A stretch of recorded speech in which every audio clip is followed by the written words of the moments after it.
What's up, everybody? Welcome into the F6 Football Podcast. Cam Copeland here, joining you with Alex Rogalin. And man, it is good to be back in routine, getting in a rhythm. We're joining you midweek once again, giving you some time to listen to this podcast. Alex, how are you doing today, my man? I'm doing great, Cam. That's right. We're back at it, baby. It's Wednesday. We're ready to go hard. And of course, this week we have like a triple header, I guess you could call it, on Saturday. So games are coming in. They're coming in even earlier than expected. So, we're here and we're excited about it. Playoffs coming right around the corner, baby. Oh, geez, I didn't even look at that schedule coming up on Saturday. Man, what am I doing Saturday? I'm going to visit you on Saturday, actually. So maybe we can get some of those together down in the Richmond. I mean, they're not the most exciting games, but actually the night game, which we'll get into, everybody, but the night game probably is the best one, the Denver-Detroit game, which I wouldn't thought I would say that, but that one looks agree. Entertaining. Yeah, I mean, it's crazy, man. Throughout this week, and as you said, we'll get into it, but there are just so many backup quarterbacks playing. It's ridiculous. You almost have to count on it. It honestly might make teams this offseason, just with how prevalent the starting quarterback injuries have been, really consider using higher draft capital or spending more money on a high quality backup, because it seems like each and every team is at risk for needing to start their backup for multiple weeks of the season. A lot of competing teams as well.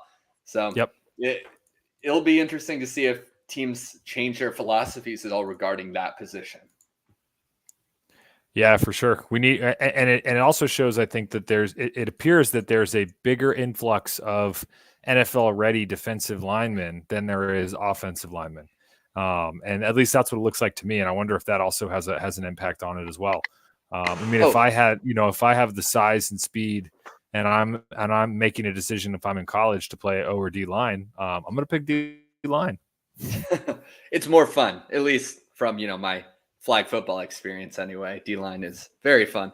But and as you said, defensive linemen coming in very much so make more of an immediate impact than offensive linemen. A lot of it is these offensive linemen coming in, they're 20, 21, 22 years old. They don't, and they're carrying 300 plus pounds, and they really just don't have the strength to anchor against these, if Aaron Donald is bull rushing you and you're a 21-year-old dude out of college, like, you're not ready for that kind of strength, right? So it takes interior offensive linemen, especially, a couple more years to develop than you would expect. But we're getting a little ahead of ourselves with the draft. Let's go ahead and get back into this last week and start with the upset picks. Alex, you want to take yours?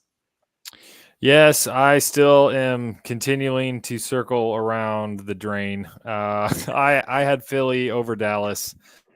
That was not much of a game. There was certainly some time. They're in the first half. Obviously, Dallas came out hot. There was a couple chances there where I thought Philly could get back into it, but couldn't get out of their own way. They had some untimely penalties. I know they're dealing with some injuries and stuff too, but they just don't. They don't look like the same team that they were last year. And I know I'm saying that about a team that has one of the best records in the NFL, but even so many of their wins have come close. It doesn't seem like they've really dominated anybody this year. There's been a few, but they still seem like they're more kind of squeezing by. And I just really go back to, I really think losing Shane Steichen has a big impact on this team. He was the play caller for them last year, really had that offense humming. And what does Sirianni do? He says, "Come on, guys, let's go get them." Right? He's one of those CEO motivational type head coaches. And honestly, I just think over time we're going to see more and more of those less and less coaches like that. We see now how many teams have moved to an offensive play calling head coach, and for the most part, that's been very beneficial. Look at what Steichen is doing with a really, I think, pretty lackluster Colts roster. The Colts might make the playoffs, and that is a big testament to the coaching of Shane Steichen. So Philly's definitely reeling, but they got a really tough stretch here at the end, and they really got to get back up again, because they got the 49ers and now the Cowboys breathing down their neck for that 1 seed. So but I another loss for me, though, which just continues to make my record worse, which my record is now 3-9. So not doing so hot in the upset pick department. Yeah, and just with regard to the Eagles, their remaining schedule is theoretically very easy, right? It's the Seahawks, the Cardinals, and then the Giants twice. Now, DeVito might be the Tom Brady reincarnate, as people like to say. I haven't heard anyone say that, but he was playing well. But Eagles should probably win out. Honestly, they should win out based on the quality of their opponents. With maybe the Seahawks giving them a run for their money. But with my upset pick, Alex, I cannot for the life of me remember what it is. I was looking up last week's lines. I wrote it down and then exited the page. Do you know my upset pick last week? Of course. I'm always in the back end recording stuff. You had Denver over Los Angeles. I did have to. Okay, that's what I thought, but it was such a definitive win. I wasn't sure if that was if I actually went the other way. Yeah, we had talked about that line being weird, right? We talked about the fact that Denver was even the dog in that game was kind of odd in the first place. Yeah, so that puts me back to even. Does that sound right? You are. Yep. You're back to Excellent. 6-6. So at this point, unless I lose out and you win out, you have no chance of catching back up. But we can continue this into the playoffs. Give you a little bit more of a chance. It will be fun going through the playoffs when we get there. Now, before we go ahead with that, and with that Denver LA game, I mean, I was just going to say again, obviously Herbert done for the season. That's certainly disappointing for the Chargers. I mean, when he was healthy, they were still really struggling. It wasn't their year. So I don't know how many more times I can say, I mean, how is Brandon Staley still have a job? I just don't understand. So now that Herbert's done for the season, it's probably time for the Spanos family to cut ties and start looking for a new head coach. So I don't expect him to make it through the rest of the season, but so go the Chargers. At this point, he's going to make it through week 17, right? There'll be no use in cutting a head coach in week 15 versus week 17. Let him finish out the season and then let him go. And there will be a lot of openings this offseason. They're going to be, we've talked about it before, and we'll definitely talk about it again a lot more in depth when the offseason approaches, when the playoffs come and these teams have started making moves. We will definitely dive more into that. Now, I want to talk about a couple of these other games from the last week. And let's start with your Chiefs, all right? So the Chiefs lose to the Bills. All over social media is everything that's been going on with Patrick Mahomes literally crying, yelling at the refs, the play being called back from Kadarius Toney, blatantly offsides. And as a Chiefs fan, I imagine you'd be pretty upset with how Mahomes behaved himself. Going up to Josh Allen after the game and saying, worst call I've ever seen. Like, what does he expect Josh Allen to say? Yeah, man, you should have won that game. Like, Mahomes has been such a great personality, such a camera guy, and it seems so out of character for him to behave the way he did. So I want to hear your thoughts on that as a Chiefs fan. Yeah, I mean, I would say it was out of character for sure. But I actually don't hate it, which might make some people say, what? Here's the thing, right? For someone to get to the top of any profession, and particularly when we're talking about in the NFL, right? There's only 32 guys at any given point in the entire world that are a starting quarterback. I know that and even of those guys, there's maybe a handful that we could say are elite, right? That are truly, generational, right? Mahomes obviously being one. It takes so much effort and work to get to that level, and you have to have an intense competitive nature, right? And with that comes an absolute hatred of losing. You really have to be a type of person. If you want to be the greatest of all time in your sport, or you want to be the greatest of your generation, then you have to hate losing so much that it almost makes you sick, right? You think about Patrick Mahomes and the success that he's had, right? He has had, probably the greatest start any quarterback has ever had. You know, when you look at not just the accolades, 2-time MVP, 2-time Super Bowl champion, all the wins, all the numbers. I mean, he has experienced such a tremendous amount of winning that I think losing really bothers him. And there's other greats that I think of. Let's think of, for example, Michael Jordan. Was Michael Jordan a gracious loser? Of course not. You know, what about Tom Brady, right? When Brady loses, you know, that he had his moments, but a lot of times he wouldn't shake hands, he'd storm off the field, he'd be so upset, right? And I think Mahomes has a tremendous competitive fire that burns inside of him. And so I think that I don't hate that part of it. Now, I obviously there's also the you know, he needs to be an example. Certainly there's a part of that, right? And I think that the reason that he went off on the refs the way he did is obviously there's been a building frustration with this Chiefs team this year, particularly with the receivers, right? Like any fan can watch it and see that the receivers have cost the Chiefs probably 3 games now. The game against the Lions, the game against the Packers, and now this game, right? And then the refs probably cost them that other game, you know, against the Eagles, right? So I might have mixed up the Packers and the Eagles game, but either way, right?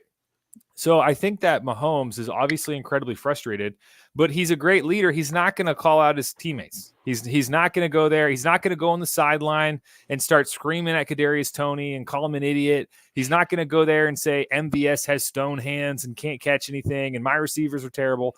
He's not going to do that because he goes to war with these guys. He's in the locker room with them. So he needed somebody that he could aim his frustrations at and vent. And it just happened to be the refs, right? And it's not like the refs have had the best season either, right? I mean, I think there's a general consensus, a general level of complaint coming from most fans, you know, this year. So I'm not justifying it. Like there's obviously the Chiefs felt like that was unfair.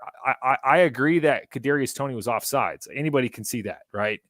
Now, what you know, to hear Andy Reid sound off on the refs after the game, that to me made my ears perk because he's never been one to do that. He really doesn't. And his biggest complaint was that apparently Kadarius Toney had been essentially lining up that way the whole game. And they never got a warning. Toney was never told, you know, and Coach Reid was upset about it because he said all the other times that he'll at least get a warning from the ref that says, hey, by the way, this person's not lining up properly, right? And then he would go to him and tell him. So I don't know. I'm not in the room. That was what Coach Reid's beef is. So, you know, yes, of course, Mahomes needs to kind of gather his emotions. But I mean, he's hot. He's frustrated. He's hot about how the season's going. He hates losing. He's frustrated with his receivers, but he's not going to throw him under the bus. So when you kind of combine all those things together, I didn't really have a problem with it. So that's my long rant about it, which might surprise some people. Now, obviously, that's not something you can see every week, right? That's one outburst. I get it. But, you know, he needs to move on now, and I think he will.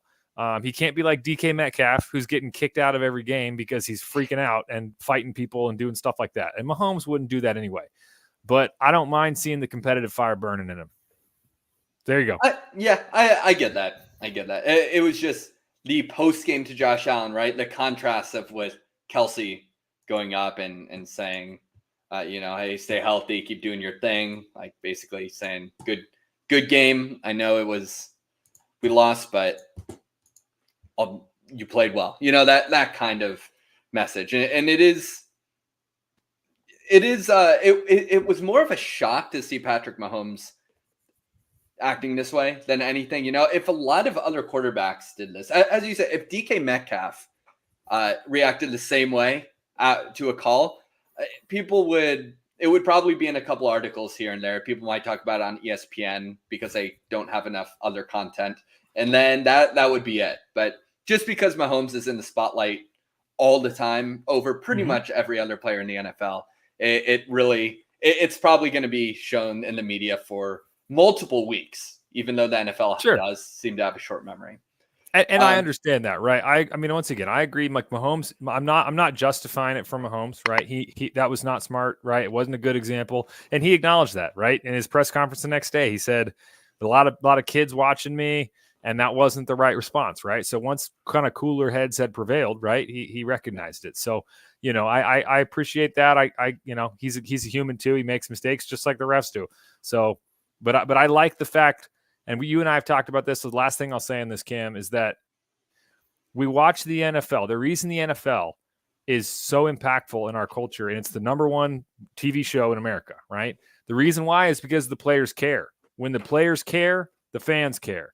So it's good for the NFL. Like, I mean, yeah, all the talking heads there's plenty of content for them, right? But more importantly, like, it's good. The drama is good for the NFL. Seeing Patrick Mahomes, who's at the top of the game, being furious that his team lost, and even if he's misblaming it, like that as a fan, it's like, yeah, I'm glad to see that. I'm pissed too. You know, it was good to see that. So overall, I'm sure he'll bounce back. And if it happens every week, we have a different conversation. But otherwise, it's just time to move on and focus on the Patriots. Yeah, and you know, the about what you said about the teams caring and the players caring so much. I don't know if you saw what Montez Sweat said in a press conference, or at least in an interview recently. He was saying, you know, Montez Sweat was the defensive end for the Commanders, was traded to the Chicago, and he said it seemed like where he came from, the quote, people were just waiting for the season to end, which Ouch. is not a good look. And you know, Chase Young said something not similar, but Chase Young had said that, you know, he feels a lot different now in San Francisco because he's with a bunch of winners, and that was like, all right, buddy, like you don't have to call Washington losers, right? All your teammates who you were with for years. But when Montez Sweat says everyone just kind of is waiting for the season to end, that kind of hits hard because everyone loves Montez Sweat. He's a good guy. He's playing lights out for Chicago. I don't know if you've seen this, but he has almost single-handedly transformed that defense. And every player on that Bears team talks about how they would die for Eberflus, right? Justin Fields says it. Montez Sweat says it. He's like, it's great going to a coach who you do anything for. And a lot of the fan perspective is that, you know, Bears coaching isn't good. They had all these issues mid-season. The Eberflus might be gone at the end of the year. Doesn't really seem that way anymore. With all these players coming out talking about how much they love him, you know, you get a defensive coordinator who calls the defense, an offensive coordinator who calls the offense, and then a guy everyone loves at the top and respects. Who cares if he's not that good of a coach? Maybe he is, maybe he's not. But you keep that guy there if he motivates your players and can manage well, right? So I thought that was interesting to hear Montez Sweat say he goes from a place where everyone wants the season to end. And honestly, I was looking really in depth at the Washington coaching staff. Aside from Bieniemy, where you don't really know what's going to happen with him in the offseason, I wouldn't be surprised if every single coach was gone. That includes the position coaches, the assistant coaches, strength and conditioning. Everyone has some ties to the former regime in some capacity. And I honestly think that every face in this building could be new come the beginning of next season. Yeah, it's definitely a possibility for sure. All right, now, before we get into next week, as we usually do, and talk about the games, Alex and I have prepared a little something special for this week. You know, we're heading into week 15. There are only 3 weeks left of the regular season. And we want to take some time and go through who we believe is going to enter the playoffs and in what seed. We're not going to do full playoff bracket right now. We will definitely do that in 3 weeks' time after the season, make it a little bit fun. But for now, we want to dive in who we think is going to take the 1 seed in each, who's going to win each of their respective divisions, and then who those wild card teams are going to be. Alex, how are you feeling about your picks? Yeah, I'm feeling pretty good. You know, I mean, 4 weeks left, right? So, you know, we're gonna look in the crystal ball, right? We're gonna help everybody. Sorry, 4 weeks. Yeah, Yes. 4 weeks. So we got 4 weeks left. So we're gonna give everybody a little insight to what they're gonna be watching coming up here in January. So exciting stuff. All right, Cam, let me share something. Yeah, here. let's pull that up. we got a high-tech display coming up called Yes, that's Excel. right. Oh, not even Excel. Google Sheets. Yes. Sorry, I We didn't can. have it sized right. No, you're good. Okay, You're here we. good. All right, so here we go. So do you want to start in the AFC? Let's do it. So I just got it lined up here, pretty simple, right? I got we're obviously going to pick the seeds 1 through 7, and then we got them side by side, so that way we can take a look and compare and see where we go from there. So I guess we got to start with the 1 seed. So Cam, who do you got for your? Who's going to end with the 1 seed in the AFC? All right. So in the AFC, the current 1 seed is Baltimore. They currently have 10 wins. No other team has that. Only one team with 9 wins also, and that's the Dolphins. And I think the Ravens take it. I think the Ravens take that number 1 spot. I do think I don't think they win out or anything. I think even if they take 2 more games of their 4, I think they secure it. Yep, and just as a reminder for everybody, Ravens' last 4 games, they go to Jacksonville and San Francisco in back-to-back weeks. Then they close against Miami and Pittsburgh. So I think they probably do. I mean, yeah, so obviously winning 2 games there, that's going to put them to 12 wins, which means that the only way that someone could snag that from them is really that means that the Chiefs would have to win all 4 games, even then, right? If they win. Yeah, they have to lose. If they lose 2 games and the Chiefs win all 4, the Chiefs would get it at the tiebreaker. But other than that, same with the Dolphins. Dolphins would have to win out, and the Ravens would have to lose just same thing, 2 games, and then the Chiefs don't have to win out. So complicated, but basically, I do think my way of saying I'm going to put Ravens as well. I do think the Ravens will finish it. I could see them going 2-2. I think they'll probably lose to the 49ers, who are going to be still fighting for that 1 seed. And then I think that it's going to be close with Jacksonville and with Miami. And then I think they'll beat the Steelers. So I think they'll probably, go either 3-1 or 2-2 down the stretch. So give me the Ravens as my. Yeah, that's sort of my thought process as well. Seed. And I'm gonna hit you with my number 2 because okay, go ahead. Sorry, you there? You're cutting out a little bit there. I'll hit you with the number 2. I have the Chiefs. I do think they win out, but risk mitigation with the in terms of the Ravens, if they win 2 and the Chiefs don't win out, then they have it.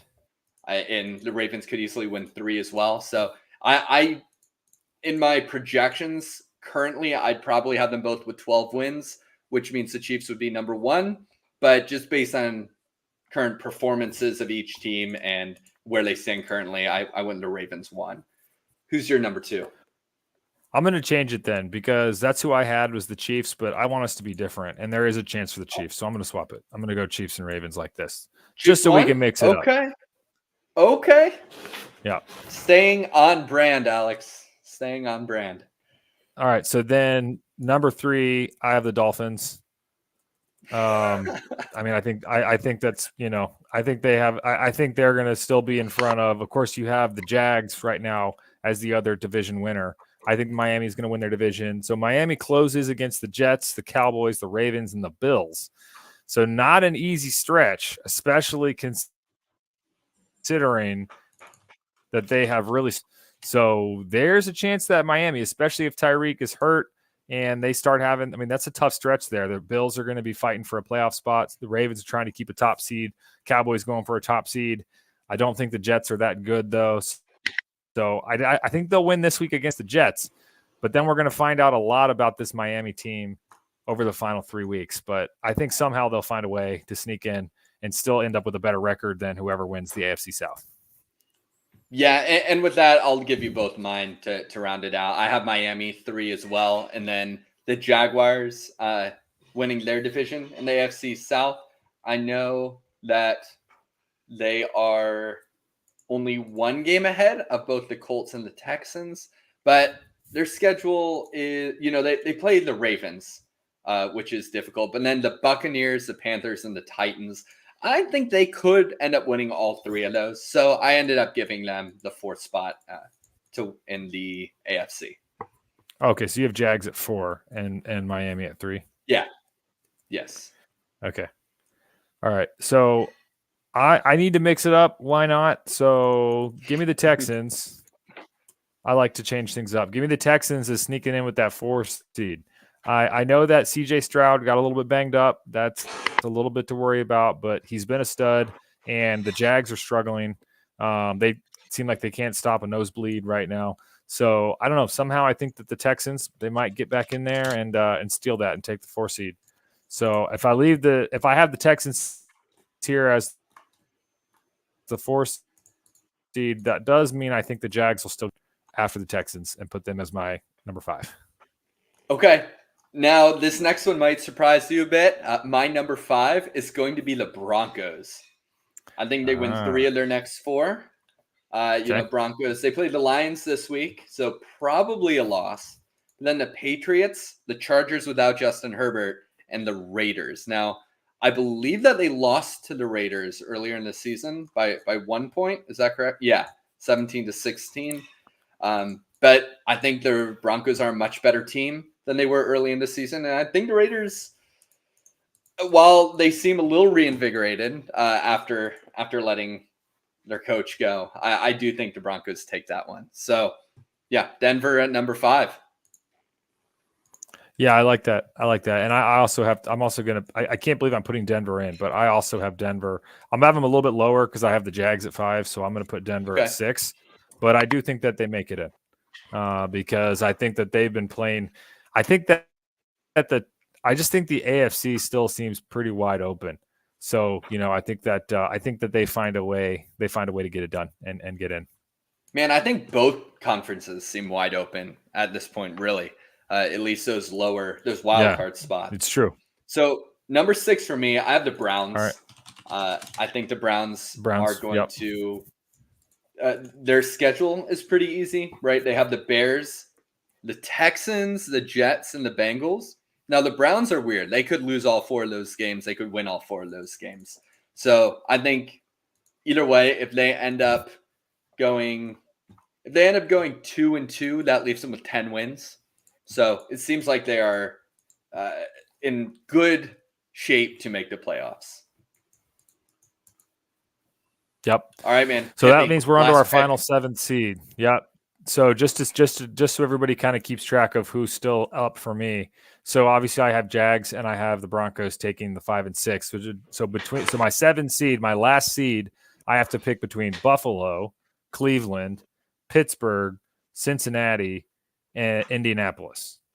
So, there's a lot of options there. So obviously a lot of things can shake out. And I do think it's going to be a tight end to the year. But I got to go with, we talked about backup quarterback play. That makes me nervous. As you can see, most of my teams here, all my teams, right, are a lot of the teams that still have their starter intact. So I'm going to stick with Buffalo. I think the Bills. Okay. I think the Bills find a way to get in.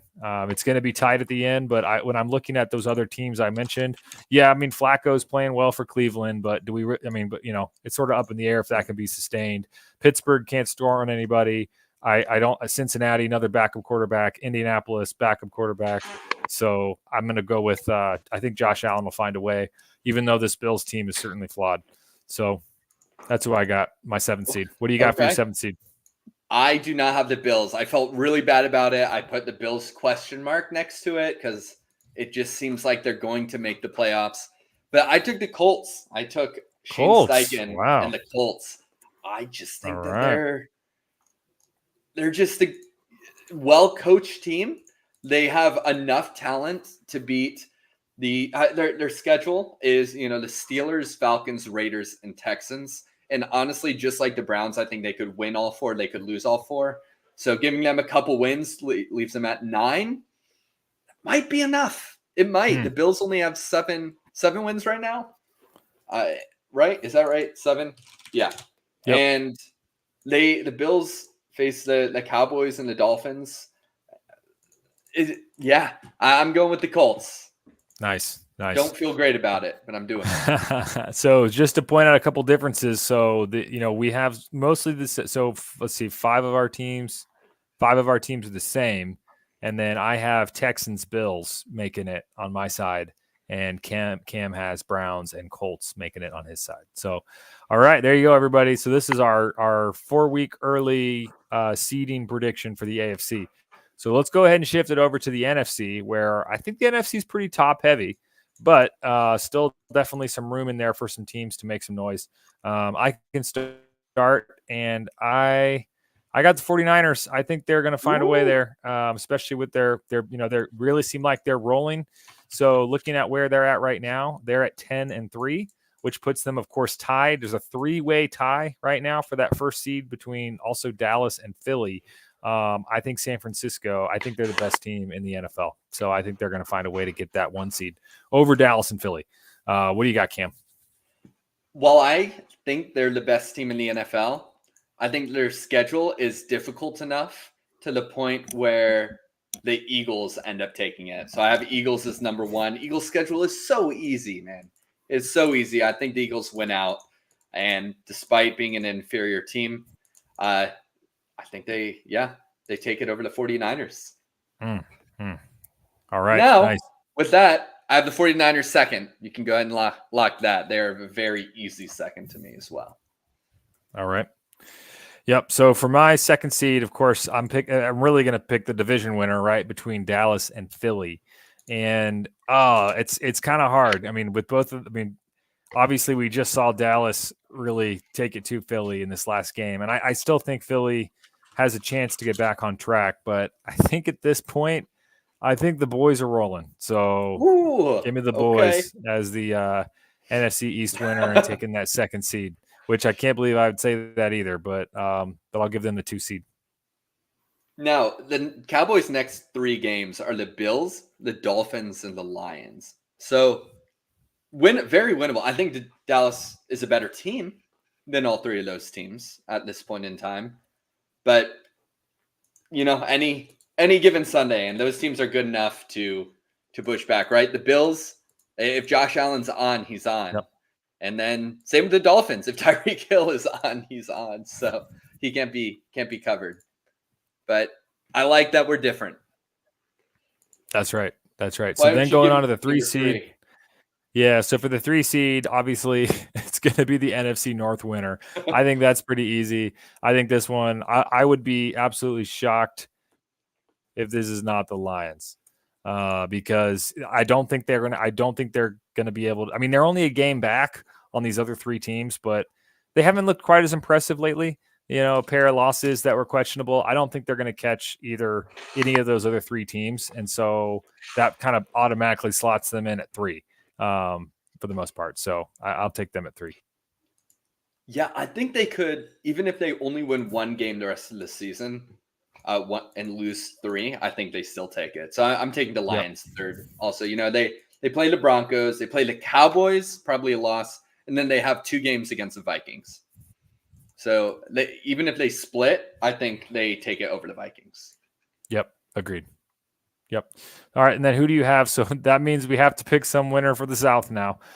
So I know early on in the season you rode Atlanta. So you sticking with Atlanta to make it in the playoffs? I'm rolling with the Falcons, man. Falcons. I think they can do it.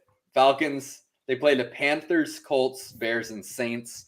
I think they can take 3 of those games, right? Basically, they should beat the Panthers this week.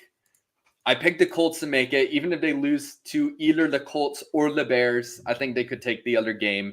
And then I just think they're better than the Saints at this point. That's just calling my shot. So it could go either way, but I'm riding with the Falcons. I'm gonna go back and I'm gonna take the Saints only because I don't love it. I never loved this pick, and they have problems. And thinking about the Saints as a playoff team is scary as well. But that's who I picked to win the division before the season started. So at this point, 3-way tie at 6 and 7. I'll take the Saints as the 4 seed. Okay. All right. So I guess mine's pretty easy then for my 5th seed. So that's obviously going to be the Eagles. I don't think the Eagles are going to miss the playoffs or drop any lower than that. So since I took the boys at 2, that pretty much locks the Eagles in as my 5 seed. You got the Cowboys and your 5? I got the boys at number 5 with, even if they have 13 wins, I think they're number 5. All right. So that's pretty straightforward. Now is where it really gets interesting with 2 slots left for each one of us. So just kind of to throw out some teams that are still in contention there for our folks listening. Minnesota is still in contention, right? Neither of us have mentioned them. They're at 7-6. Technically, Green Bay is still alive at 6-7, as well as Tampa, Atlanta, and New Orleans. Of course, all those teams are fighting for the division. And then we also have the Rams and we have the Seahawks at 6-7. So really only one 7-6 team being Minnesota and a bunch of 6-7 teams that are technically still in the mix. And so I'm going to take a 6-7 team that didn't look as good this last week, but I think they're going to close the season strong, and they've shown me enough that I think they're a playoff caliber team. Give me the Packers as my 6th seed. Ooh, okay. All right. For six for me, give me the Rams. I think they beat Washington this week. I'm hoping they do for draft purposes. And then with the Saints and the Giants, I think they could take those games as well. Now, they finish against 49ers. So that's almost locked in to be a loss. But I think if they win these next 3, then they're sitting pretty at 9 wins. Yeah, I also like the Rams as my 7th seed. So I do think they sneak in as well. So I think. Oh, we're going to be boring then. Because I'm finishing you with got the Packers. Yeah. Okay. Well, I mean, what that shows us is that we neither one of us believe in Minnesota, even though they are at 7-6. I mean, I think they're even making a change at quarterback this week. So both of us have some concerns, it sounds like, with Minnesota. And then, I mean, the NFC South, I think they only get one team in. So that kind of takes the other 2 teams out, and then puts the only other 6-7 team being Seattle. And both of us like the Rams over Seattle. So another interesting note there. Okay. Yeah, that is interesting, actually. You'd think that just it seems like Seattle should have a better handle on things. So there you have it, everybody. And for those of you that are listening, hopefully you kind of caught that. But just as a reminder, so my NFC picks starting from the 1st seed, I have 49ers, Cowboys, Lions, Saints, Eagles, Packers, Rams. And Cam has Eagles, 49ers, Lions, Falcons, Cowboys, Rams, Packers. So either way, those could be some pretty fun playoffs, no matter what happens there. All right, Alex, I know we're not going through a bracket, but who's in the Super Bowl? I'm going to stick with my same prediction. So the prediction I had preseason, I had the Chiefs over the 49ers. So I feel obviously good about that 49ers side of it. And I'm a Chiefs fan. So I'm, as long as Patrick Mahomes is there, I'm sort of eternally optimistic. So they got some issues. They don't look like a Super Bowl team now, but it doesn't matter as much what you look like in December. It matters what you look like in February. And I think they still have enough high-end talent, I think, at key positions that I think that, and I think that it's still kind of wide open. So why not? Give me I'll hold on to my same pick, which is Chiefs over 49ers. What do you have? Okay. Well, my preseason pick was the Eagles over Miami. So that's still looking kind of good. I haven't felt as good about the Eagles. I think the Cowboys are a better team than they are. I think the 49ers are a better team than they are. I think if I had to choose right now, it would be the 49ers Ravens. And that's fun because that game is coming up. That would be fun. Here in next week on Christmas. What a good Christmas present. And that would be a rematch of the Super Bowl. I don't know which of that one was 48 or 47, but the Harbaugh Bowl, when the Harbaugh brothers fought against each other in the Super Bowl. And obviously the Ravens won that. That was the Joe Flacco Super Bowl. But, that was 49ers Ravens. So another little history rematch there could be a lot of fun too. Yeah, 47, I think it was. 47? Okay. I knew it was somewhere in there. Rules correctly. All right, man. Well, that was fun. That was a fun little exercise we got there. Let us know in the comments if you think we're ridiculous, if you think that we're sleeping on any team, or if you have any hot takes of your own. Now, Alex, let's get into this upcoming week. Yep. And what better way to do so than to start with our upset picks, as we like to do. Now, I only have one written down. Okay. I was going to be bold and say I have one written down, and so you take it because you're behind. But if you're letting me go first, then you already know that I am going to take the Cowboys over the Bills. Surprised me that it's a 1.5 point line.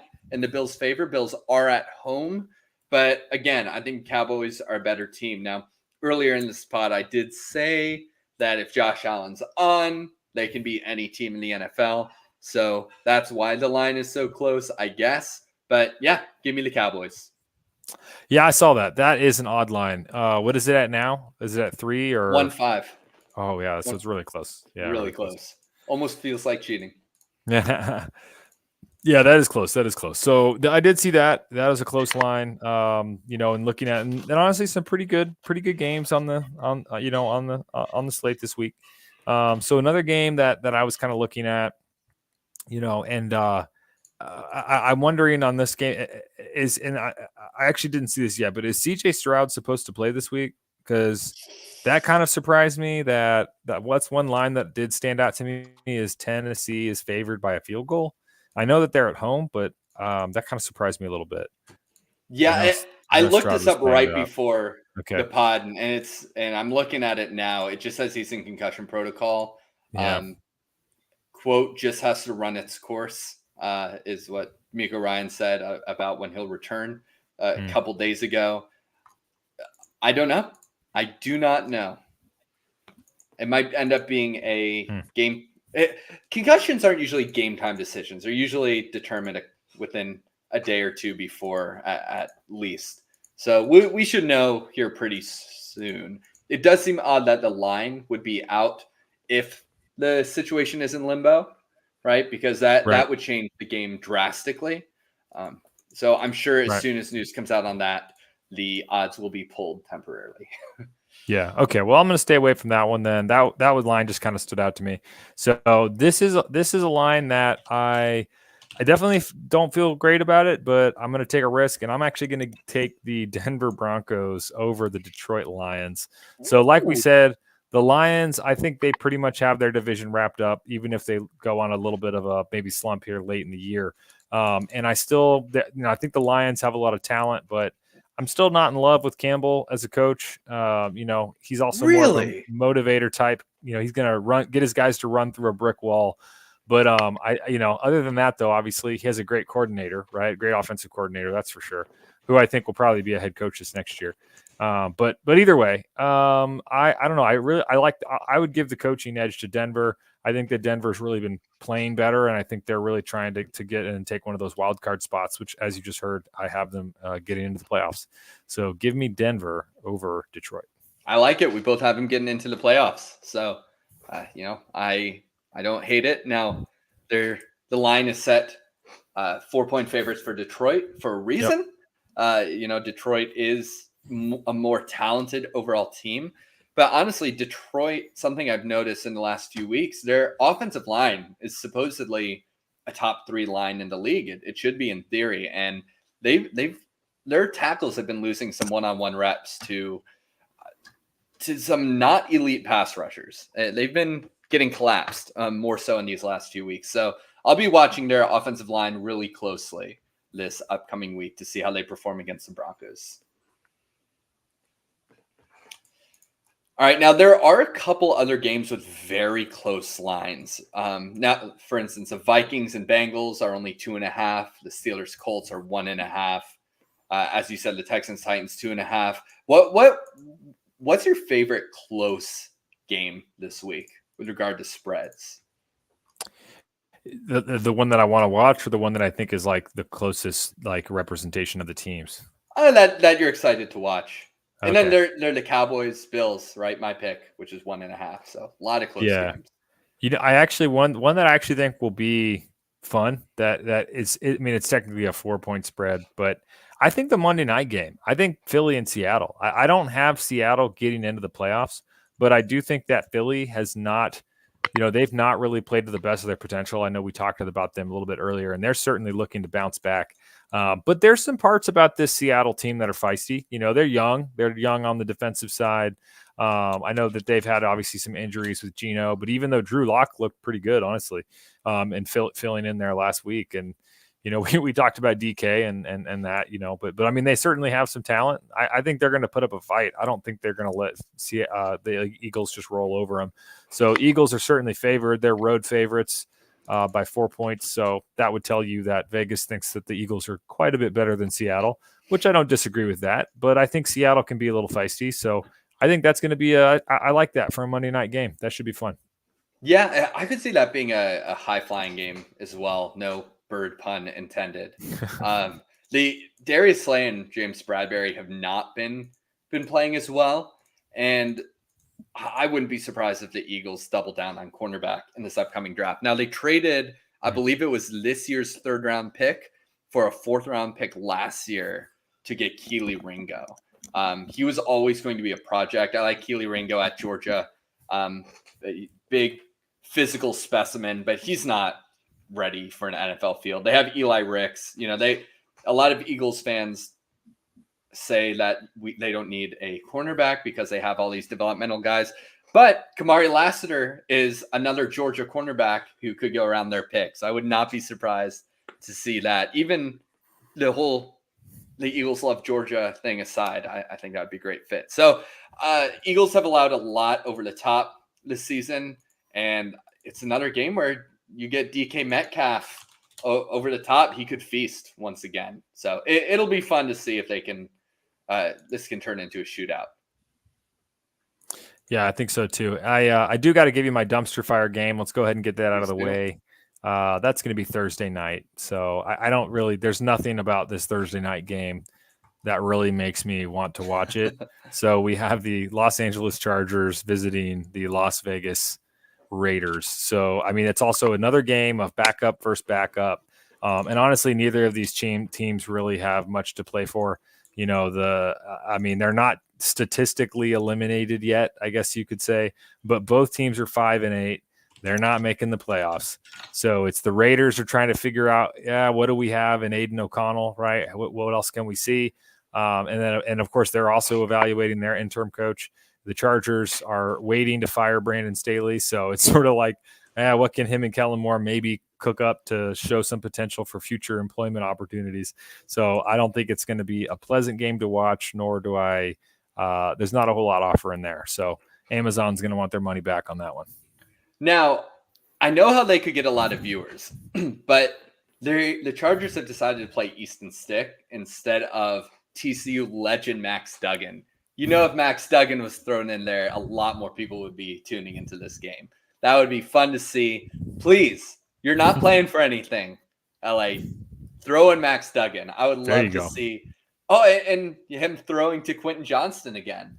Mm-hmm. What a good college connection. Maybe Quentin Johnston could actually be a good football player with Max Duggan throwing him the ball. That's one of the most ridiculous takes out on the internet. Don't cut that out.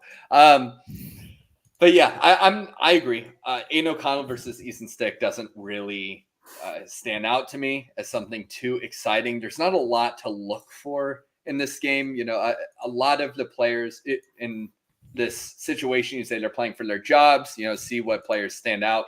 But the players who are going to stand out on either side are the ones who are already paid, the studs, right? Devontae Adams, Josh Jacobs, Max Crosby.